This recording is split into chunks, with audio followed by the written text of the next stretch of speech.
აზერბაიჯანი არის საქართველოს არა მხოლოდ მეზობელი,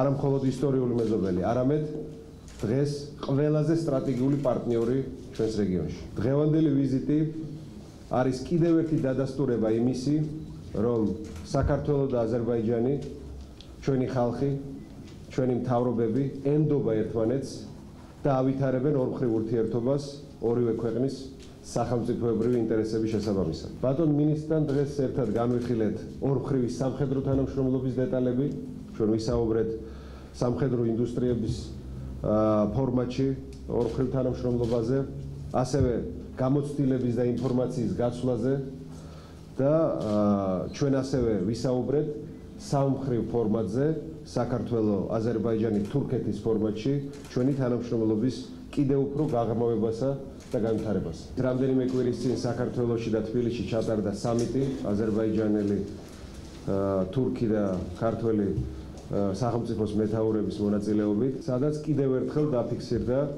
სამივე სახელმწიფოს პოლიტიკური ნება გააღრმავონ სამმხრივი თანამშრომლობა ყველა სფეროში და მათ შორის სამხედრო სფეროშიც. და დღეს ორი მინისტრი აზერბაიჯანის და საქართველოსი გიდასტურებთ, რომ ჩვენ სწორედ გავაღრმავებთ ყოვლის მომცველ ურთიერთობებს აზერბაიჯანსა და საქართველოს შორის სამხედრო სფეროში და მინდა ხაზი გაუსვა, რომ ეს არის მიმართული მხოლოდ და მხოლოდ ჩვენი ქვეყნების ეროვნული უსაფრთხოების დაცვისკენ.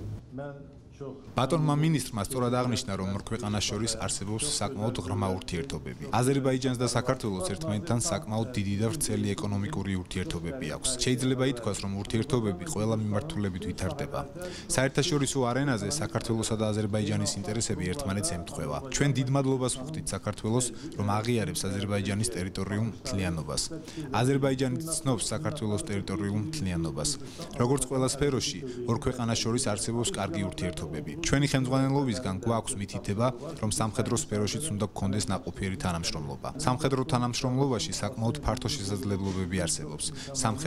სამხედრო ტექნიკური და განათლების კუთხით. ჩემმა მეგობარმა, ძმამ, ბატონმა ალასანიამ ძალიან კარგად აღნიშნა, რომ აზერბაიჯანს, თურქეთს და საქართველოს საკმაოდ კარგი სამმხრივი ურთიერთობა შეიძლება გქონდეს. ამ მიმართულებით ჩვენ ძალიან ძლიერად ვიმუშავებთ. დარწმუნებული ვარ, ეს სიკეთეს მოუტანს სამივე ქვეყანას.